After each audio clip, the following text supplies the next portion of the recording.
Hello, good morning to all of you. आप सभी का स्वागत है सेवार्थ सिविल सर्विसेज में। मेरा नाम है आयुष कटियार। हम लोग आ गए हैं। आई थिंक आज ये 12वां लेक्चर होने वाला है। कल एक लेक्चर अपलोड हुआ और बैक टू बैक हम लोग हैं इस समय प्रदर्शनी सम्मेलन और महोत्सव में। ये है घटनासार सीरीज का ये पेज नंबर 112, राइट।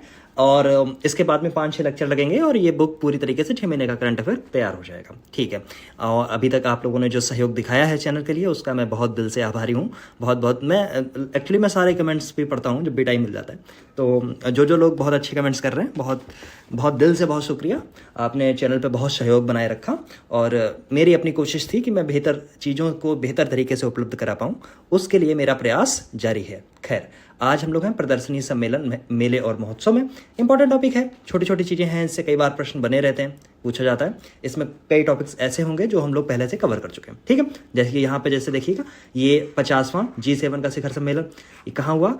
ये इटली के अपूलिया के फसानो शहर में आयोजित किया गया। इसको हम लोगों ने थॉरली चीज़ें कंप्लीट कर ली थी और इसमें बहुत ज़्यादा बताने को है नहीं, क्योंकि अगर आपने इंटरनेशनल वाला वीडियो देखा है इसी घटनासार का तो ठीक चीज़ें हम लोगों ने कवर कर ली थी, ठीक है। और कब से कब तक आयोजित किया गया? तो 13 से 15। वहाँ पे आपको शायद याद हो, जब मैं G7 की बात कर रहा था तो मैंने आपको कहानी बताई थी। G7 बनने से पहले G6 बना, G7 हुआ, G8 हुआ, देन फिर G7 हो गया। क्रीमिया पे जब हमला कर दिया रूस ने, इसके बाद में रूस को बाहर कर दिया गया। G7 कैसे बना इसकी कहानी पूरी मैंने बताई थी। इजराइल वॉर हुई, इजराइल वॉर के बाद में ऑयल संकट आ गया। दुनिया के जो विकसित शहर थे औद्योगिक रूप से, वो एक साथ आए और उन्होंने ऐसा एक संगठन बनाया। तो ये सारी चीज़ें हैं, इसमें 7 इस समय संगठन हैं। इसमें आप देखेंगे तो यूरोप से उठाएंगे आप इटली, फ्रांस, जर्मनी और आपका ब्रिटेन को, जबकि नॉर्थ अमेरिका कॉन्टिनेंट से आप उठाएंगे अमेरिका और कनाडा को, साथ में एशिया से केवल आप जापान को लगा लेंगे, पूरा कंप्लीट हो जाएगा। G8 हुआ करता था किसी समय, ये जब रशिया बाहर चला गया तो फिर ये दोबारा से बन गया G7, ठीक है। चलो, इसके साथ जब ये चीज़ें हम लोग डिस्कस कर रहे हैं तो हम लोगों ने ये भी बात की थी, इंडिया किसके किसके साथ में बायलैटरल यहाँ पे बैठक हुई है, कनाडा के साथ नहीं हुई, ये केवल हाथ मिलाया था। ये सारी चीज़ें मैं बता चुका हूँ। और ये आउटरीच सेशन था। आउटरीच सेशन का मतलब होगा जिसमें अन्य पक्षकार भी बुलाए जाते हैं। तो प्रधानमंत्री मोदी को भी इसमें आमंत्रित किया गया था। पिछले सेशन में हम लोगों ने बात की थी मोदी जी को कौन कौन से सेशन में इससे पहले भी आमंत्रित किया गया, सारी चीज़ों की बात कर ली थी, ठीक है। चलो, वनों पर संयुक्त राष्ट्र फोरम का 19वां सत्र। अब देखिए, ये सारी जो चीज़ें हैं जो बहुत महत्वपूर्ण चीज़ें नहीं है, इसमें बहुत चीज़ें पढ़ने को नहीं होती हैं। आपको ये पता होना चाहिए कि करंट अफेयर्स में क्या पढ़ना है, क्या छोड़ना है, ठीक है। तो इस लिहाज से, इस दृश्य से हम लोग पढ़ रहे हैं, इसको केवल ऐसे ही याद कर लीजिए। UNFF का 19वां सत्र आयोजित किया गया तो न्यूयॉर्क के संयुक्त राष्ट्र मुख्यालय के अंदर। बस इतनी ही बात याद करनी है, बस इसमें और सब चीज़ें याद करने को आवश्यकता नहीं है, ठीक है। मतलब जलवायु परिवर्तन यहाँ पे लिखा है, जलवायु परिवर्तन मंत्रालय के विशेष सचिव द्वारा इसमें क्या किया, नेतृत्व किया गया भारत सरकार का, ठीक है। फिर है भारत 6G 2024। थोड़ा सा इस पर नज़र बनाए रखिए। 5G के बाद में 6G की यहाँ पे बात होने वाली है। और ये संचार मंत्रालय भारत सरकार द्वारा 6G 2024 प्रदर्शनी का आयोजन किया गया था। इसका विषय क्या था? 5G and beyond, connectivity of the digital world, connectivity of A digital world, ठीक है। ओके, ये भी हो गया, दोनों हो गए। अच्छा, ये महत्वपूर्ण है, याद करके रखना। इस चीज़ को मैंने डिस्कस भी पहले किया है। विश्व हाइड्रोजन शिखर सम्मेलन 2024 का हुआ है। कहाँ से कहाँ तक? तो 13 से 15 तारीख तक, मई के बीच में। नीदरलैंड की जो एक शहर है रॉटरडम, वहाँ पे हुआ विश्व हाइड्रोजन शिखर सम्मेलन 2024, ठीक। इतने लोगों ने हिस्सा लिया, 15,000 लोगों ने लगभग। और भारत ने पहली बार इस सम्मेलन में स्वयं का मंडप स्थापित किया। मंडप की स्थापना केंद्रीय नवीन एवं नवीकरणीय ऊर्जा मंत्रालय द्वारा की गई है, ठीक है। ओके, अच्छा, कुछ बेसिक चीज़ें हैं जैसे कि वैश्विक हाइड्रोजन कार्यक्रम।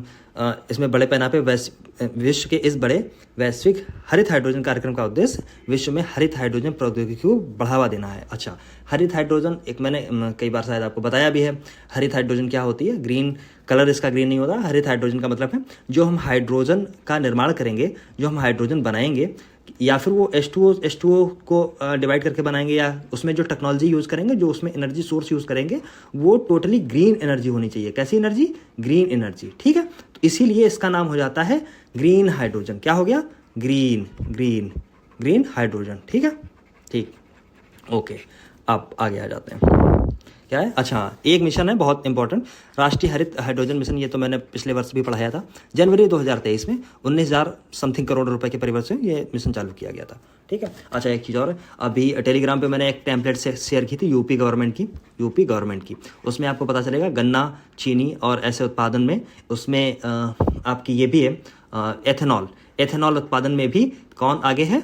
यूपी आगे है। ठीक, तो किसी भी समय ऐसी चीज़ें पूछी जा सकती हैं, इसलिए मैं बताने की कोशिश करता हूँ। है अगला 46वीं अंटार्कटिका संधि सलाहकार बैठक कहाँ आयोजित की गई? कोच्चि केरल में। कोच्चि केरल में, महत्वपूर्ण है, देखिए इसको याद रखना, ये भी याद रखना कि 46वीं है। ठीक, अच्छा, CEP 26 की 26वीं बैठक हुई और पर्यावरण संरक्षण समिति, साथ में ही दोनों बैठकें साथ में हुई। ठीक, 46 और 26वीं।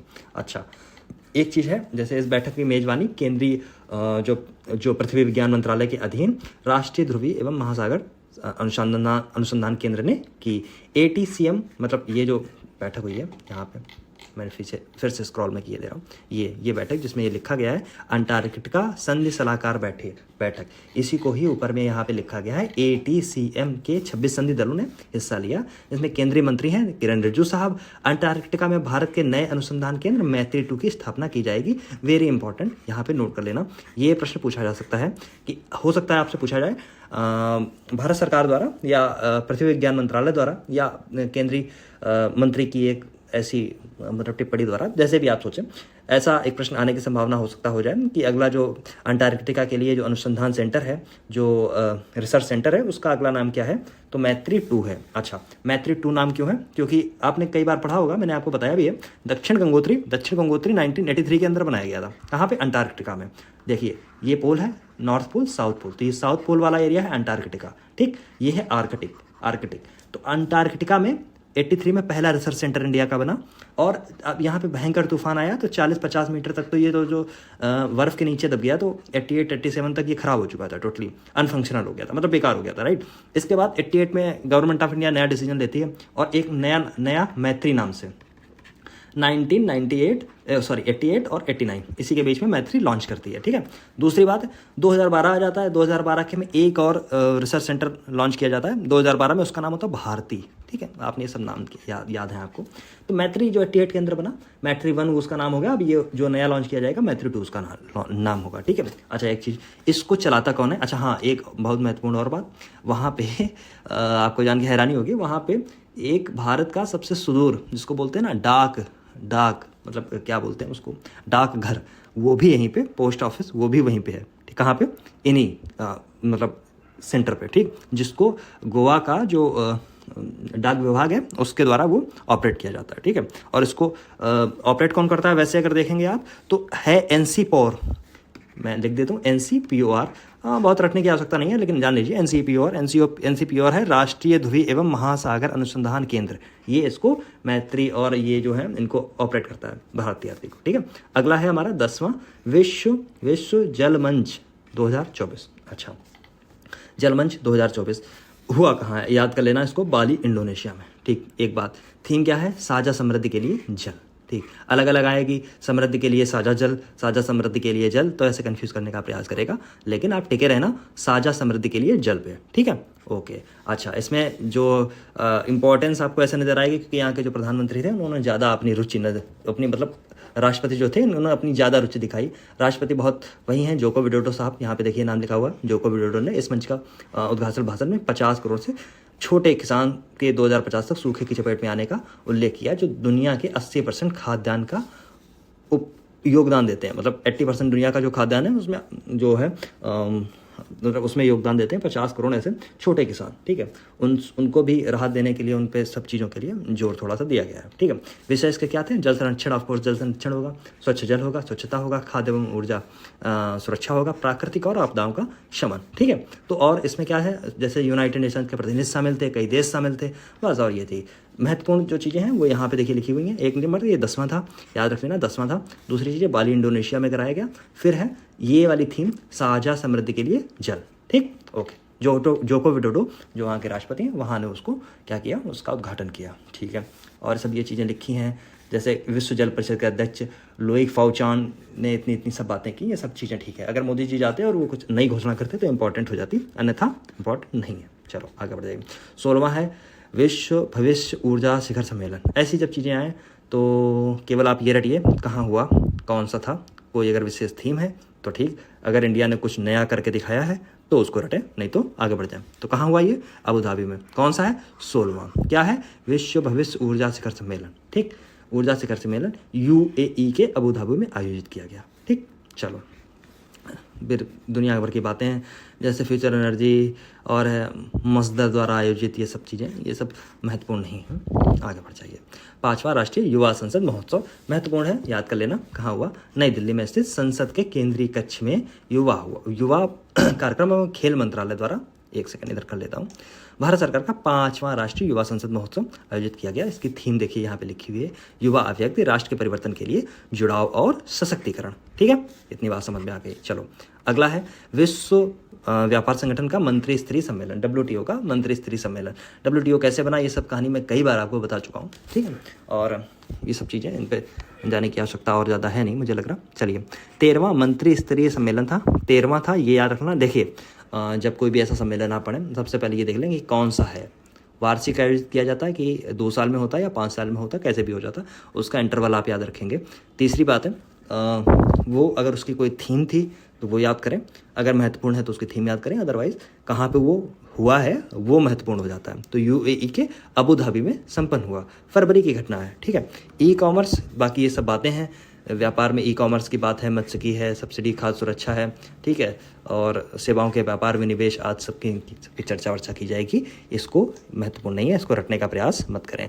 विश्व ऊर्जा कांग्रेस, इसको देख लीजिए। एक तो देखिए 26वीं है, मैं बार बार कहता हूँ, जैसे ऐसे लिखा हुआ तो ये याद कर लेना, 26वीं है। ठीक, हो सकता है अभी ऐसे प्रश्न ऐसे भी आपके सामने आ सकता है।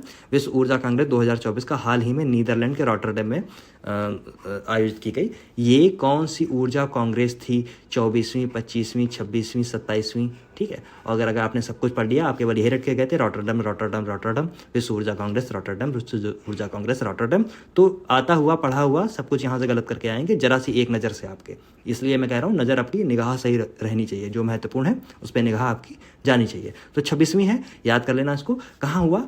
रॉटरडैम। ठीक, कहाँ? नीदरलैंड के रॉटरडैम में। ठीक, फिर इसकी ये थीम है, बहुत महत्वपूर्ण नहीं है लेकिन फिर भी आप देखिए, लोगों और ग्रह के लिए ऊर्जा को नया स्वरूप देना। ठीक, फिर आ जाइए ग्रह और लोगों के लिए ऊर्जा को नया स्वरूप देना, फिर आ जाएगा ऊर्जा का नया स्वरूप, बदलते विश्व के परिदृश्य में ऊर्जा का नया स्वरूप। ठीक है, तो ऐसे करके चीज़ें बदल के आपके सामने आएंगी, आप टिके रहना इसी पे ही। ठीक है, आगे बढ़ जाइए। पहला परमाणु ऊर्जा शिखर सम्मेलन महत्वपूर्ण है क्योंकि पहला है, यहाँ पे आप इंपॉर्टेंट लिखेंगे, पहला है वो परमाणु ऊर्जा शिखर सम्मेलन। ठीक है, अंतर्राष्ट्रीय परमाणु ऊर्जा शिखर एजेंसी है IAEA। मैंने आपको कई बार बताया है, फिर भी आप लोग ये बताएं IAEA का मुख्यालय कहाँ पे है। ठीक, 34 देशों के नेता जो हैं ब्रसेल्स बेल्जियम में पहले परमाणु ऊर्जा शिखर सम्मेलन में एकत्र हुए। ठीक है, शिखर सम्मेलन में शुद्ध शून्य जो उत्सर्जन है तक पहुंचने के लिए सतत विकास को बढ़ावा देने के लिए परमाणु ऊर्जा के उपयोग की चर्चा की गई। अच्छा, शुद्ध शून्य उत्सर्जन का मतलब क्या हो गया? शुद्ध शून्य उत्सर्जन का मतलब net zero emission, carbon emission की बात यहाँ पे शायद हो रही है। ठीक है, अच्छा, नेट जीरो का मतलब ये हुआ कि मान लीजिए आपके यहाँ इंडस्ट्री भी बहुत सारी हैं अलग अलग देशों में, तो कार्बन तो निकलेगा ही, ऑफ कोर्स निकलेगा, बिल्कुल कार्बन डाइऑक्साइड बिल्कुल निकलेगी, लेकिन उस कार्बन डाइऑक्साइड को आप सिंक कैसे कर पा रहे हैं? सिंक का मतलब कार्बन को आप जमा कैसे कर पा रहे हैं? निकलने वाली तो बात अलग, जैसे आपने लकड़ी जला दी तो उससे कार्बन डाइऑक्साइड भी निकली, लेकिन उस कार्बन डाइऑक्साइड निकलेगी तो आप इसको जमा कैसे करेंगे? तो आप पौधे लगा दें, जंगल बनाएं। अगर आप जंगल बनाएंगे तो अल्टीमेटली जो पौधा है वो उसमें है क्या? कार्बन ही तो है, ऑक्सीजन के साथ रिएक्ट करेगी तो कुछ मात्रा में कार्बन डाइऑक्साइड बनाएगी आके। तो ऐसे ही इसको जब ये दोनों चीज़ें बैलेंस हो जाएगी तो एक जाने वाली एक आने वाली, दोनों में जब आप डिफरेंस जब निकालेंगे तो वो जीरो निकल के आए। ठीक, तो उसको बोला गया है यहाँ पे नेट जीरो। ठीक है, ओके। दिसंबर 2023 में COP28 के दौरान 20 से अधिक देशों में 2020 से 2050 के बीच परमाणु ऊर्जा के उपयोग को बढ़ाने के लिए एक घोषणा पत्र पर हस्ताक्षर किए गए, लेकिन ये लड़ाई बड़ाई के लिए नहीं है, आप ये समझ लीजिए। जैसे सिपरी की अभी रिपोर्ट आई थी ना, सिपरी की रिपोर्ट हम लोगों ने थोड़ी चीज़ें डिस्कस की, सिपरी की रिपोर्ट भी पूछी जाती है। ठीक है, तो प्रवासी अगला है प्रवासी प्रजातियों के संरक्षण पर COP24 शिखर सम्मेलन। देखिए, जो COP आप कई जगह आपने जैसे यहाँ पे लिख रखा है, यहाँ पे COP28, यहाँ पे लिखा है COP24, कहीं पे आपको कुछ और मिल जाएगा। तो कॉन्फ्रेंस ऑफ पार्टीज अलग अलग हैं, अलग अलग काम के लिए। ठीक, तो कंफ्यूज मत हो जाना। ये है प्रवासी जो प्रजातियां हों उनके संरक्षण के लिए COP है, और अलग अलग होती हैं, अलग अलग काम के लिए अलग अलग COP अलग अलग होती हैं। ठीक है, कंफ्यूज मत करना। ठीक, तो जंगली जानवरों के प्रवासी प्रजातियों के लिए जो सम्मेलन हुआ COP24 कॉन्फ्रेंस ऑफ पार्टीज 14वीं बैठक का आयोजन फरवरी में उज्बेकिस्तान के समरकंद में आयोजित किया गया। ठीक। उज्बेकिस्तान कहाँ कहाँ है, आप उसको ज़रा नक्शे में ये वाली चीज़ें ज़रूर देखिए जाके। उज्बेकिस्तान क्या अफगानिस्तान से टच होता है क्या, ठीक। ऐसा क्वेश्चन एक बार आया है मैपिंग में, और आने की संभावना शायद इसी वाले रीजन से। ये रीजन कौन सा है, ताजिकिस्तान, उज्बेकिस्तान, या किर्गिस्तान और तुर्कमेनिस्तान, है ना। फिर अफगानिस्तान, पाकिस्तान, इंडिया। तो ये आपको शायद एक याद हो, एक किसी समय ये भी बात चल रही थी तापी की।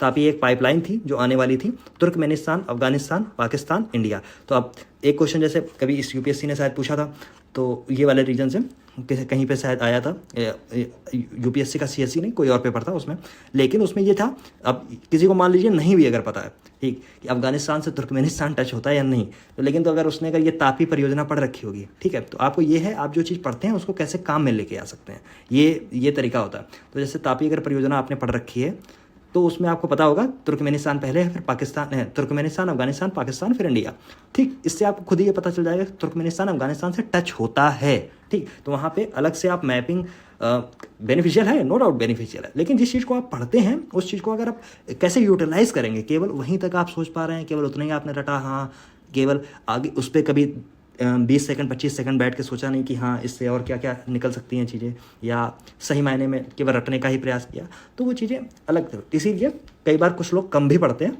लेकिन पढ़ने का तरीका जो होता है वो बेहतर होता है, तो वो काम चला ले जाते हैं अपना, ठीक है। अगला हमारा टॉपिक है दूसरा, अंतर्राष्ट्रीय आयुष सम्मेलन 2024। मेरा नाम देखिए यहाँ पे आ गया, इसको दिल से पढ़िएगा, पेपर में आए अथवा ना आए, एनीवे मजाक का विषय है। खैर, आयुष सम्मेलन 2024 दूसरा है, अंतर्राष्ट्रीय है, ठीक। कहाँ हुआ, दुबई के वर्ल्ड ट्रेड सेंटर में, ठीक। जनवरी में आयोजित किया गया, 13 से लेकर 16 तक।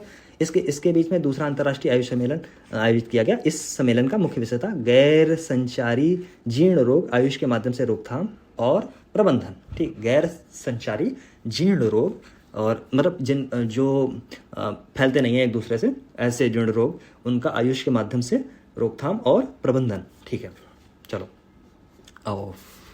राष्ट्रीय युवा महोत्सव महत्वपूर्ण है, याद रख लेना। 27वां राष्ट्रीय युवा महोत्सव 2000 इसका आंदोलन मतलब आयोजन नासिक महाराष्ट्र में किया गया। 12 को क्या होता है, तो स्वामी विवेकानंद की जयंती मनाई जाती है, जिसको राष्ट्रीय युवा दिवस के रूप में भी जानते हैं, ठीक। स्वामी विवेकानंद की फिलॉसफी क्या थी, जरा उस पर जो वेदांत था, उन्होंने वेदांत को नए तरीके से दिखाया दुनिया को, उस चीज़ को बताएं, पेपर में आ चुका है आपके, ठीक है। युवा महोत्सव 2024 की थीम थी, कौन सी थी, मेरा भारत विकसित भारत @2047, युवा के लिए युवा के द्वार, माई भारत विकसित Bharat @2047, by the youth for the youth, right. देश भर के 7500 युवा प्रतिनिधियों ने इसमें भाग लिया। तो ये महत्वपूर्ण है, याद रखना। महत्वपूर्ण इसलिए भी इस दृष्टि से है क्योंकि मेरा भारत विकसित भारत @2047, भारत विकसित भारत की जो संकल्पना भारत सरकार द्वारा दिखाई जा रही है 2047 की तरफ दिखाई जा रही है, ठीक है। चलो आगे बढ़ते हैं। भारत मोबिलिटी ग्लोबल एक्सपो 2024, ठीक है। कब से, 1 से इतने फरवरी, याद करने की जरूरत नहीं है, नई दिल्ली में आयोजित हुई, ठीक। एक्सपो का थीम था बियॉन्ड बाउंड्रीज, बस इतनी ही चीज़ आप याद करें। कुछ बेसिक चीज़ अगर आपको और देखनी है, जैसे भारत मंडपम ने आयोजित किया, देश का पहला मेगा मोबिलिटी शो है। भारत मंडपम कहाँ बनाया गया था, वही प्रगति मैदान वाला एरिया, जहाँ पे आपका G20 का जो सेंटर बना हुआ था, ठीक है। इसमें ऑटोमोबाइल सेक्टर के रिसर्च, कंसेप्ट, प्रोडक्शन और प्रदर्शनी की गई। अच्छा, एक चीज़ और है, मैंने बहुत सारे लोगों को ऐसे देखा कि इस वर्ड को कॉन्सेप्ट है, हम लोगों के एक वो थे टीचर थे, तो वो PhD थे IIT दिल्ली से, MTech थे वहीं से, फिर वो BTech भी थे, तो इस चीज़ को वो कंसेप्ट बुलाते थे, राइट। कंसेप्ट बुलाते थे, तो ये मेरे अंदर आ गया कंसेप्ट, लेकिन मैंने बहुत कम लोगों को ऐसा देखा है। मुझे पता नहीं कंसेप्ट बिल्कुल सही है या कॉन्सेप्ट सही है, वैसे कंसेप्ट है, वो ऐसा बुलाते थे, तो मुझे याद रह गया कि ये कंसेप्ट होता है, ठीक। एक्सपो में दुनिया की बड़ी बड़ी कंपनियों ने हिस्सा लिया, जिसमें 1000 से अधिक ब्रांडों को प्रदर्शित किया गया, अलग की बात है। अच्छा, कुछ चीज़ें ऐसी हैं, जैसे कोई अगर गाड़ी लॉन्च हो रही है हाइब्रिड मोड पर, जैसे हुंडई ने जब पहली अपनी ग्रीन वो लॉन्च की थी, जिससे नितिन गडकरी साहब संसद भवन पहुंच गए थे, तो वो चर्चा का विषय बन गई थी। ऐसा अभी तक और तो कुछ हुआ नहीं है। ओला ने हालांकि अभी बाइक कुछ निकाली है, लेकिन वो बहुत महत्वपूर्ण नहीं है, आगे बढ़ जाइए। हाँ, 9वां अंतर्राष्ट्रीय विज्ञान महोत्सव है, महत्वपूर्ण है, भारत अंतर्राष्ट्रीय है, वेरी इंपॉर्टेंट लिख लेना। हरियाणा के फरीदाबाद में हुआ 9वां अंतर्राष्ट्रीय भारतीय विज्ञान महोत्सव का आयोजन किया गया। इसकी थीम थी अमृतकाल में विज्ञान और प्रौद्योगिकी सार्वजनिक लोक संपर्क, ठीक है, ठीक। ये लिखा है IISF 2023 का उद्देश्य व्यापक स्तर पर लोगों को प्रेरित करना, छात्रों, शिक्षकों, वैज्ञानिकों और शोधकर्ताओं, उद्योग के पेशेवरों पेशेवर, उद्योग के पेशेवर, ठीक है, उद्यमियों तथा विज्ञान संयोजकों, ऐसे करके कुछ चीज़ें बेसिकली लिखी हैं। विविध स्तर पर हितों वाले व्यक्तियों को एक मंच, साझा मंच, मतलब एक मंच प्रदान करना, ठीक है। विंग्स इंडिया 2024 ज़्यादातर हैदराबाद में ही होती है, इस बार भी शायद ये हैदराबाद में ही हो रही है। देखिए यहाँ पे लिखा हो, तेलंगाना में आयोजित की गई विंग्स इंडिया 2024, ठीक है। एशिया का सबसे बड़ा उड्डयन कार्यक्रम होता है विंग्स इंडिया 2024। महत्वपूर्ण है, याद रख लेना, हो सकता है कभी आ जाए। हालांकि सरल क्वेश्चन बनेगा, लेकिन फिर भी अमृतकाल में भारत को विश्व से जोड़ना, भारतीय नागरिक उड्डयन 2024। ये देखिए, अब आप जब भी देखेंगे तो हो सकता है ये सारी थीमें आपको ऐसे मिलें, @2047 के लिए मंच प्रदान करना। अब ये सब चीज़ें ऐसे मिलेंगे तो हो सकता है आप कन्फ्यूज़ हो, ठीक, लेकिन डटे रहना। चलो, इंडिया इंटरनेशनल ज्वेलरी, देखिए इंग्लिश का ये होता है, यहाँ पे ज्वेलरी लिखा है इंग्लिश वाले इसको ज्वेलरी पढ़ते हैं, राइट, ज्वेलरी, ऐसे ज्वेलरी, ठीक है। तो आप कुछ भी बोलिए, ज्वेलरी बोलिए, ज्वेलरी बोलिए, तो ठीक है, लेकिन लोग ज्वेलरी बोलते हैं। India international jewellery trade show, right, IIJS 2024, ठीक।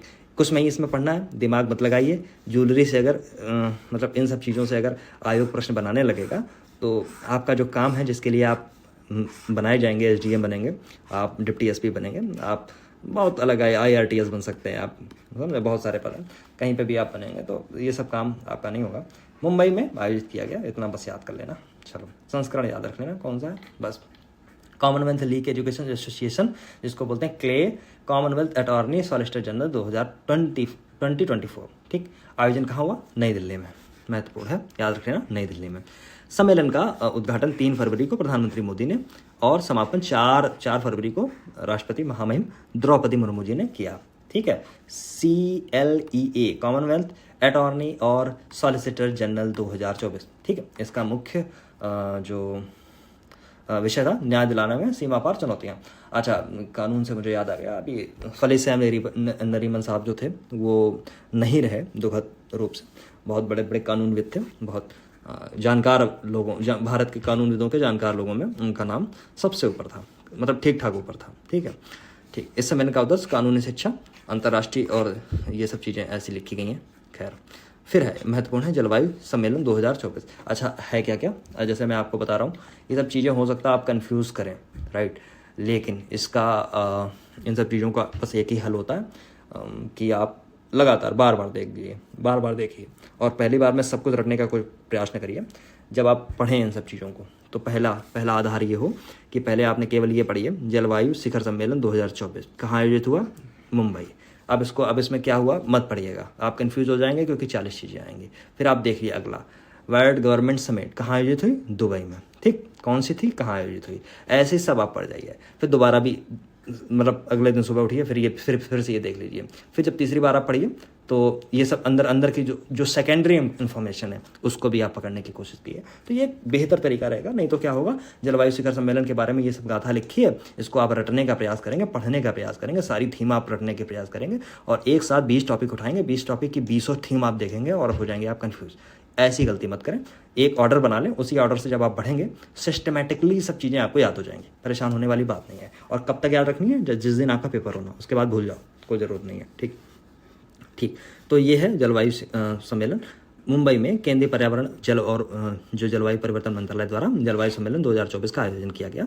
आयोजन में green climate and readiness programme के तहत UNDP इंडिया के साथ नॉलेज पार्टनर अवाना कैपिटल द्वारा समर्थित है। UNDP इंडिया है इसमें, ठीक, अवाना कैपिटल है, ठीक, और ये green climate and readiness programme है। चलो, भारत के लिए हरित, अब देखिए ये मैंने पढ़ तो जरूर दिया है ये सब चीज़ें, लेकिन ये सब चीज़ें इतिहास नहीं रहा है कि ये सब चीज़ें पूछने वाले। जो पूछा गया है, कहाँ आयोजित हुई, कौन सी थी, किसके द्वारा आयोजित की जा रही थी, अगर कोई मंत्रालय है बड़ा तो, ठीक, और UNDP इंडिया है, इसको ये महत्वपूर्ण है, इसमें इस चीज़ को याद रखना। और इसकी थीम क्या है, भारत के लिए हरित परिवर्तन को डिकोड करना। वर्ल्ड गवर्नमेंट समिट है, महत्वपूर्ण है, याद कर लेना।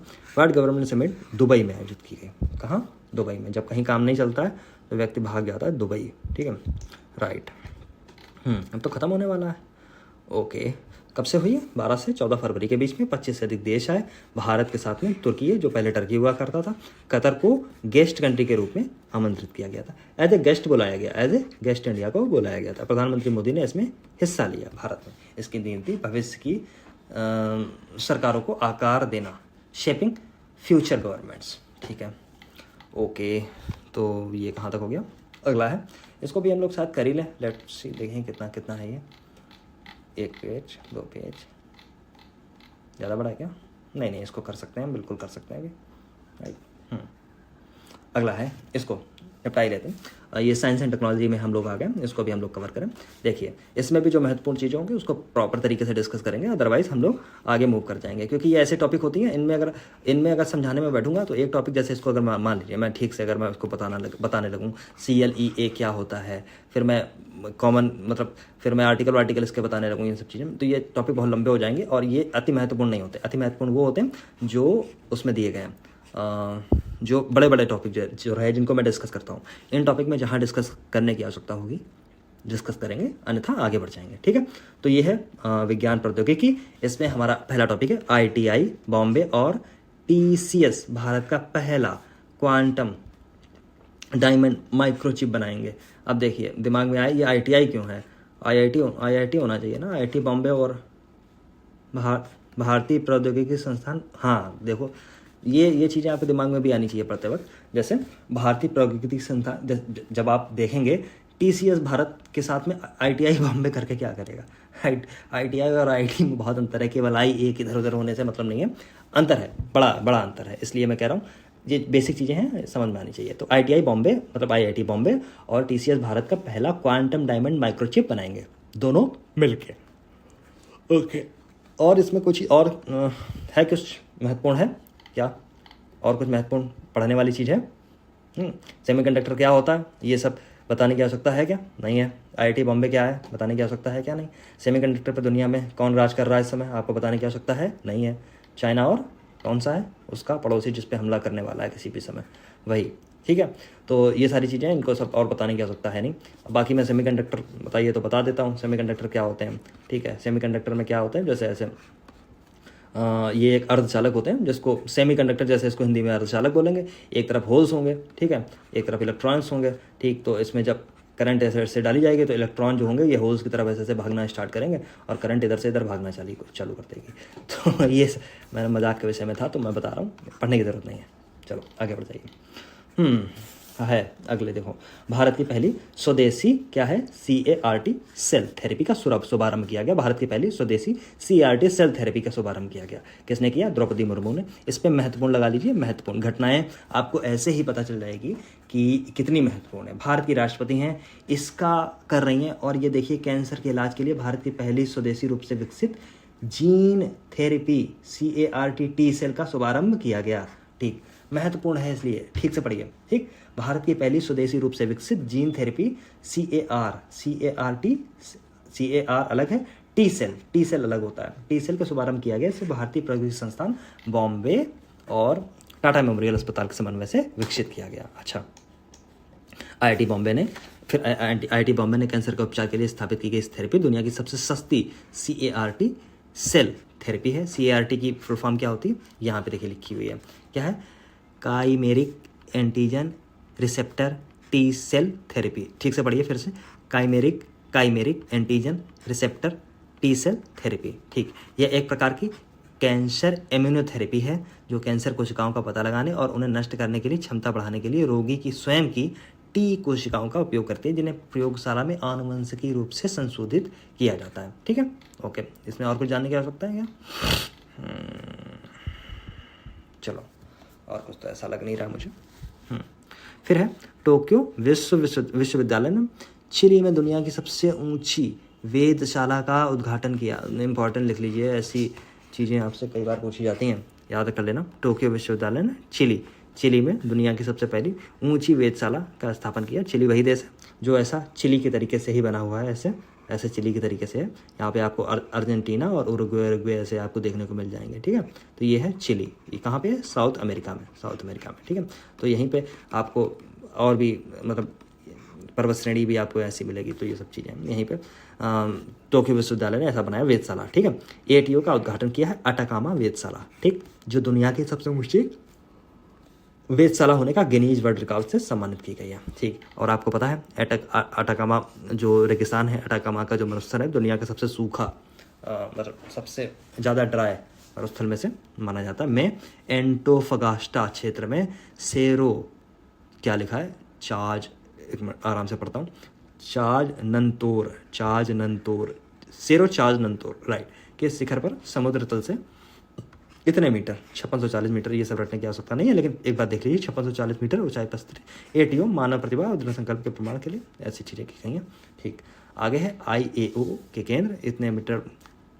अरे यार, जब वेधशाला है तो यही सब काम होगा, ऑप्टिकल इंफ्रारेड टेलीस्कोप वहाँ पे होगा, ब्रह्मांड के जानेगा, दूसरे ग्रह देखेगा, चंद्रमा देखेगा, तारे देखेगा, ब्रह्मांड में कौन रहता नहीं रहता, कौन कूदा कौन भागा, ये सब चीज़ें होती रहेंगी। आज IIT जोधपुर के छात्रों ने नैनो सेंसर का जो विकास किया है महत्वपूर्ण है, इम्पॉर्टेंट है, पढ़ लेना, ऐसी चीज़ें भी आती हैं। भारतीय प्रौद्योगिकी संस्थान IIT जोधपुर के जो शोधकर्ता है, वहाँ पे एक नैनो सेंसर बनाया गया।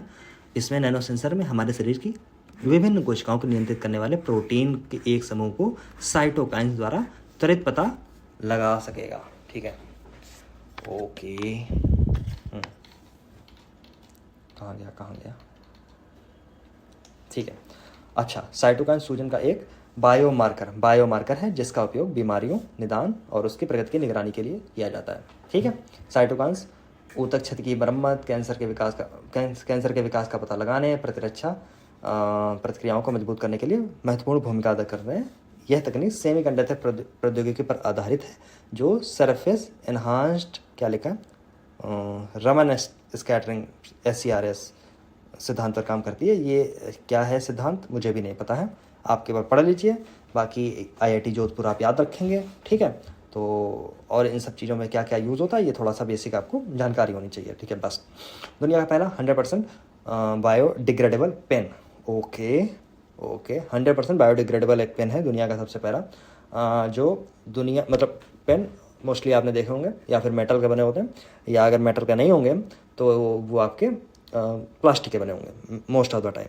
तो वो बायोडिग्रेडेबल नहीं होते हैं, वक्त के साथ में वो मिल नहीं जाते हैं, अन्य तत्वों से डिग्रेड नहीं वो होते हैं, वो वैसे ही पड़े रहते हैं, सैकड़ों अरबों सालों तक पड़े रह सकते हैं, जो ख़राब नहीं होते जल्दी। ठीक है, तो ये दुनिया का सबसे पहला है पेन लॉन्च किया। इसमें गैर विषाक्त स्याही और पुनर्नवीनीकृत कागज़ से बनी रिफिल का प्रयोग किया गया है। इसका बाहरी हिस्सा बांस कागज धातु से बना है और यह पेन नई दिल्ली के सौरभ H मेहता द्वारा लॉन्च किया गया।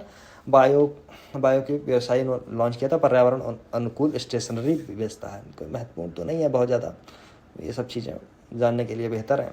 सौरभ H मेहता याद रखते हैं ना, बायो की व्यवसाय शुरू किया था।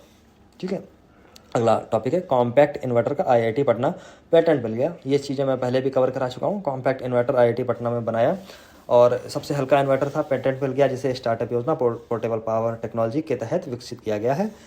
इसका आविष्कार बैटरी और इन्वर्टर को एक इकाई के रूप में एकीकृत करता है, जिससे वजन 80% तक कम हो जाएगा। मतलब अभी बैटरी अलग होती है, इन्वर्टर अलग होता है, अब दोनों को एक ही में जोड़ दिया जाएगा और उसका जो वेट होता है बैटरी और दोनों का मिला के, उसका 80% तक अगर उसका वेट कम हो जाएगा जब दोनों को मिला के ऐसा बनाएंगे। तो इसका पेटेंट जो मिला है किसको मिला, IIT पटना को मिला है। ठीक, पाँचवा, वैज्ञानिकों द्वारा डिजाइन और AK ठाकुर द्वारा निर्देशित यह बैटरी स्वच्छ ऊर्जा उत्पादन के लिए वादा करती है। ठीक है, पेटेंट IIT पटना के कॉपीराइट को 20 वर्षों के लिए सुनिश्चित करेगा। 20 वर्षों बाद यही टेक्नोलॉजी दूसरे तरीके से निकल के आएगी, मतलब और वो हो जाएगी, बहुत से लोग आ जाएंगे मार्केट में। और आप आज जैसे एक इन्वर्टर एक बैटरी अलग अलग देखते हैं, हो सकता है फिर आप दोनों चीज़ें एक साथ देखेंगे। दुनिया की पहली ट्रांसपेरेंट स्मार्ट टीवी है, ये स्मार्ट टीवी है, स्मार्ट टीवी। ठीक है, स्मार्ट टीवी। अच्छा, टीवी भी बड़ी महंगी आती हैं। ठीक है, और आप देखेंगे मार्केट में जाके तो 5,000 रुपये से लेके एक टीवी पता नहीं सही थी या गलत थी, सैमसंग की कोई टीवी है, उसका प्राइस था 1 करोड़ 14 लाख के आसपास, राइट। अभी कुछ रील में कहीं पे मुझे नज़र आ रही थी, तो पता नहीं सही था या गलत था, बट 1 करोड़, समझ रहे हैं। और ये कौन से लोग हैं जो 1 करोड़ की टीवी ले रहे होंगे, पता नहीं है, मतलब ले रहे होंगे, ऑफकोर्स ले ही रहे होंगे, तभी तो बन रही होगी। ठीक है, तो 9 जनवरी 2024 को, 9 जनवरी से याद आ जानी चाहिए एक घटना जो पहले भी हो चुकी है, बहुत ही ऐतिहासिक घटना है। 9 जनवरी डालेंगे, घटना याद आ जाएगी आपको। ठीक है, अमेरिका के लॉस वेगास में साल का सबसे बड़ा tech event consumer electronic show जो था उसमें आयोजित किया गया और दुनिया के इवेंट में पहली ट्रांसपेरेंस में ओलेड डिस्प्ले टीवी प्रदर्शित की गई। देखिए, ओलेड टीवी क्या है, ओलेड पहले जैसे TFT था ऐसे करके आया, तो ऐसे एक OLED होता है, एक QLED होता है, ठीक है, और एक एक होता है AMOLED, ठीक है। तो ये सब स्क्रीन टेक्नोलॉजी हैं, डायोड के ऊपर काम करती हैं, ठीक है। जैसे आप फ़ोन्स पहले लेने जाते थे तो सबसे पहले जो अच्छे फ़ोन्स आने स्टार्ट हुए तो वो AMOLED स्क्रीन पे हुआ करते थे। मैंने जब पहली बार बहुत अच्छा फ़ोन एक लेने की कोशिश की थी तो AMOLEड स्क्रीन का था, उस समय बड़ी अच्छी ये मानी जाती थी टेक्नोलॉजी, अब तो खैर बहुत आम हो गई है, राइट। तो ये है OLED स्क्रीन टीवी, इसके 77 इंच का एक ग्लास डिस्प्ले लगा हुआ है जो ट्रांसपेरेंट है, इससे स्क्रीन पर दिखने वाली, आगे आगे बढ़ता हूँ, क्या है, दिखने वाली इमेज नकली होलोग्राम की तरह हवा में तैरती हुई नज़र आती है। ओके, ठीक है। LG सिग्नेचर OLED टीवी को इस साल के अंत तक वैश्विक व्यापार पर लॉन्च कर देगा। इससे ज़्यादा और ये सब जानने की आवश्यकता है नहीं, पढ़ना हो पढ़ लीजिए, ठीक है। अंटार्कटिका क्या लिखा है, अटलांटिक, मैं पता नहीं, देखिए ये होता है सबकॉन्शियस माइंड, आपके दिमाग में जो होता है वो आप पढ़ने लगते हैं अपने आप में। जैसे कहते हैं ना भूत आपके सबकॉन्शियस या मतलब आपके दिमाग के ऊपर है, राइट। होता कुछ नहीं है, साइंटिफिक चीज़ें ऐसे डिस्क्राइब करती हैं चीज़ों को, ठीक है। तो मेरे दिमाग में, क्योंकि हम अंटार्कटिक पहले देख चुके हैं तो इसलिए अंटार्कटिक ही दिमाग में आया, जबकि अटलांटिक लिखा हुआ है। और ऐसे ही पेपर में भी हम लोग करते हैं, ठीक है। पेपर में लिखा कुछ होता है, कई बार हम नहीं पढ़ते हैं, क्वेश्चन में अगर नहीं लिखा है तो हमने पढ़ा ही नहीं, लगा दिया आंसर, सीधे ब्लैक पेन उठाया और कट भर दिया ऐसे करके। फिर उसमें देखते हैं अरे यार ये तो गलत हो गया, फिर लगता है कि कहीं से वाइटनर मिल जाए, फिर लिखा हुआ वहाँ पे होता है वाइटनर लगाने से पूरी कॉपी बाहर हो जाएगी, तो क्यों रिस्क लेना, ठीक है, हटा दिया जाता है। ये सब चीज़ें हैं, तो इसलिए ठीक से पढ़िए, हमसे भी गलतियाँ होती हैं और ये ह्यूमन एरर हैं, सबके साथ में होती हैं, ठीक है, केवल आप नहीं है इसमें। ये जितनी कम करेंगे उतना अच्छा। गहरे समुद्र के प्रवाल भित्ति का मानचित्रण, कहाँ पे, अटलांटिक तट के गहरे समुद्र में प्रवाल भित्ति का मानचित्रण, ठीक है। USA के शोधकर्ताओं ने अंडर वाटर मैपिंग टेक्नोलॉजी का उपयोग करके अमेरिका के अटलांटिक तट के पास गहरे समुद्र की सबसे बड़ी प्रवाल भित्ति का मानचित्रण किया। फ्लोरिडा के दक्षिण कैरोलिना है, वहाँ की जो चट्टान है उसकी लंबाई 310 मीटर, लगभग 499 मीटर, ठीक है। रीफ की चौड़ाई कितनी है, 68 मील। कहाँ पे मिली है, इसका मानचित्रण कहाँ गया, फ्लोरिडा के दक्षिणी कैरोलिना की एक चट्टान की लंबाई ये निकाल रहा है, राइट, ठीक है। इन्हें फिर प्रवाल भित्ति की अलग अलग इससे प्रवाल होते हैं, क्या छोटे छोटे 2-2 सेंटीमीटर के ऐसे जीव होते हैं, अपनी कॉलोनी में रहते हैं, ऐसे बना बना के। अब ये समझिए कि 2 सेंटीमीटर के होते हैं, लेकिन जब ये बनाते रहते तो कई बार इतने लंबे भी हो सकते हैं, और इतने लंबे तो कुछ भी नहीं है। ग्रेट बैरियर रीफ देखिए जाके आप, मतलब यूट्यूब पे देख लीजिएगा, नहीं तो आपको ऑस्ट्रेलिया जाना पड़ेगा। तो ऑस्ट्रेलिया के ईस्टर्न पार्ट पे जब आप देखेंगे तो ग्रेट बैरियर रीफ आपको नज़र मिलेगी ऐसे, तो उसकी लंबाई तो आप देखेंगे कि मतलब समझ लीजिए आप 2-2 सेंटीमीटर करके एक जीव क्या क्या बना सकता है। आप देखिए ये जीवों द्वारा बनाई गई है, ठीक है। प्रवाल भित्ति के नीचे की संरचनाएं हैं जिनका निर्माण प्रवाल पॉलिप्स से होता है, जो कैल्शियम कार्बोनेट द्वारा जुड़ी रहती हैं, ठीक है। समुद्र का उष्ण कटिबंधीय वर्षावन भी कहा जाता है। क्या कहा जाता है इन्हें समुद्र का उष्ण कटिबंधीय वर्षावन भी कहा जाता है। इंपॉर्टेंट है, याद रखना, ऐसी चीज़ें भी आ सकती हैं। IIT कानपुर की बात हो रही है। देश के पहले hyper velocity expansion tunnel test सुविधा का विकास किया। अच्छा ये क्या है ज़रा देख लेता हूँ। IIT कानपुर ने देश की पहली हाइपर वेलोसिटी एक्सपेंशन टनल का शुभारंभ किया है। IIT कानपुर के शोधकर्ताओं ने क्या किया है, पहली बार वेलोसिटी एक्सपेंशन टेस्ट का सफलतापूर्वक निरीक्षण किया है, ठीक है। हाइपरसोनिक क्रूज मिसाइलों को सटीक निशाना लगाने के लिए तैयार किया जा सकेगा। अच्छा ये वाला टॉपिक हम लोग कवर कर चुके हैं पहले भी, ठीक है, याद कर लेना, कवर कर चुके हैं, ठीक है। इसमें क्या है, हाइपरसोनिक जो क्रूज मिसाइल है उनको सटीक निशाना लगाने के लिए तैयार किया जा सकेगा। गगनयान RLV के साथ ही इसे इसरो और DRDO के विभिन्न अनुसंधान परियोजनाओं में भी इसको प्रयोग लाया जा सकेगा। चुनिंदा देशों के पास ये एक टेक्नोलॉजी है, ठीक है। तो 24 मीटर लंबी टनल S2 को क्या है, जिगरथंडा के नाम दिया गया था। IIT कानपुर में स्थापित की गई थी 24 मीटर लंबी टनल S2 को क्या, जिगरथंडा नाम दिया गया था। इस टनल का संस्थापन किसने किया, एरोस्पेस, आगे बढ़ जाइए, इंजीनियरिंग विभाग के हाइपरसोनिक एक्सपेरिमेंटल क्या लिखा है, एरोडायनामिक्स लैब के स्थापित किया गया प्रोफेसर इब्राहिम सुरगनो और उनकी टीम ने इसे तैयार किया गया। तो ये थोड़ा सा महत्वपूर्ण था, इसको देख लेंगे, ठीक है। फिर हाइपरसोनिक क्या होता है, सुपरसोनिक क्या होता है, सबसोनिक क्या होता है और सोनिक क्या होता है, ये सब चीज़ें मैं बता चुका हूँ, ठीक है, कई बार मैंने बताया है। आगे बढ़ जाता हूँ मैं, ठीक है। ओके अभी कितना टाइम हुआ है एक बार मैं चेकआउट कर लूँ, फिर मैं देखता हूँ, इसको मैं अभी कंप्लीट करा दूँ या रुक के। हाँ कुछ तो ठीक ठाक टाइम हो गया। मैं काम करता हूँ, थोड़ा सा बड़ा पड़ेगा इसलिए इसको अभी मैं होल्ड पे रख रहा हूँ, राइट। ओके जो नेक्स्ट वाला वीडियो आएगा वो इस पे आएगा, अंतर्राष्ट्रीय प्रौद्योगिकी, ठीक है। और जो मैंने वो कहा था आपसे शायद जो MCQs के फॉर्म में जो मैं लेके आऊँगा, तो यस, उस पर मेरा काम चालू है, हम लोगों का पूरी टीम का काम चालू है, और वो आपको मिलना स्टार्ट हो जाएगा कब से मैं बता देता हूँ। ये चल रहा है अगस्त, सितंबर 12-13 के आसपास में, 10-12 के आसपास जब आप देखेंगे तो करंट अफेयर्स का प्रॉपर तरीके से MCQs के फॉर्म में आपको बहुत थॉरली और सबसे इंपॉर्टेंट चीज़ें बहुत अच्छी तरीके से आपको मिल जाएंगी, ठीक है। और उसका फ़ायदा ये होगा, एक तो आपकी तैयारी बेहतर हो जाएगी, आप पढ़ के आएँ। लाइव टेस्ट करा लूँगा, मैं चाहूँगा कि लाइव टेस्ट हो जाए तो बढ़िया रहेगा, मज़ेदार, ठीक है। हाँ, एक चीज़ और है, जो लोग सेशन को देख रहे हैं आपका बहुत आभारी हूँ मैं, और मैं अपना प्रयास कर रहा हूँ, आप अपना प्रयास करें। दूसरी चीज़ है, छोटा सा चैनल था, कभी नहीं सोचा था, मज़े में स्टार्ट किया था इसको। ऑनलाइन जाने का कोई ऐसा था नहीं सिस्टम, इससे पहले ऑफलाइन का जो था वो थोड़ा सा एक्सपीरियंस था, ऑनलाइन का एक्सपीरियंस नहीं था। मज़े में स्टार्ट किया, आप लोगों ने एक परिवार बना दिया उसको, दिल से बहुत शुक्रिया आपका, बहुत धन्यवाद आपका। और एक और आपसे भी है, आप जब परिवार बनाया है तो इसको परिवार को बढ़ाइए बढ़ाने का मतलब ये है कि अन्य लोगों तक भी ये जानकारी पहुंचाइए कि हाँ, फला एक चैनल है जो काम कर रहा है करंट अफेयर्स के, फिलहाल करंट अफेयर्स के ऊपर। इससे पहले मैंने पॉलिटी पे काम करना स्टार्ट किया था, ठीक है। मैं बहुत नया था और बहुत सारी चीज़ें थी, बहुत अच्छे चीज़ें से मैंने उसकी शुरुआत की थी, और बहुत बेहतर तरीके से, हालांकि नया था, चैनल की रीच थी नहीं, चीज़ें वहाँ तक नहीं पहुँची जहाँ तक उन्हें पहुँचना चाहिए था। बिल्कुल नए नज़रिए के साथ में हम लोग पॉलिटी स्टार्ट कर रहे थे, वो चीज़ें नहीं हो पाने का अगला कार्यक्रम भी उसका कारण था। अब बहुत सारे लोग जब वो आज वीडियो देख रहे हैं तो कह रहे हैं कि इसको सर एक बार स्टार्ट कर दीजिए, तो बिल्कुल अभी तो खैर नहीं हो पाएगा, लेकिन हाँ, पॉलिटी मेरी एक दिली इच्छा भी है। करंट अफेयर्स तो खैर मेरा एक विषय तो नहीं रहा है पढ़ाने का, पॉलिटी और अन्य विषय जो थे एक आध, वो मेरे अच्छे विषय रहे, ठीक है। तो इसलिए मैं पॉलिटी पे शुरुआत में करूँगा, ठीक है। तो चैनल को शेयर करेंगे, 4 लोगों को बताएंगे तो बहुत अच्छा रहेगा, और बताएं, अच्छी बात है, एक अच्छा इकोसिस्टम है, हम लोग बैठेंगे साथ में, कुछ अच्छा निकल के आएगा, राइट। तो जिस उद्देश्य से मैं आपके साथ में जुड़ा हुआ हूँ, तो और तो कुछ नहीं, लेकिन हाँ, ये आप कर सकते हैं कि चैनल 4 लोगों को बता सकते हैं कि हाँ, फला चैनल है, और ठीक है। मैं अलग तो, मेरी कोई PR टीम तो है नहीं, या मैं कोई कोई इसके लिए मैं कोई अलग से ना चार्ज करता हूँ ना कुछ, तो ठीक है, आप इतनी मदद मेरी कर सकते हैं। थैंक यू, ऐसे लिख देता हूँ मैं, थैंक यू, राइट, ठीक, ऐसे बना देता हूँ, ठीक है। Thank you. बने रहने के लिए सेवार सिविल सर्विसेज के साथ में अगला लेक्चर होगा अंतरिक्ष प्रौद्योगिकी पे, ठीक है। ओके, धन्यवाद।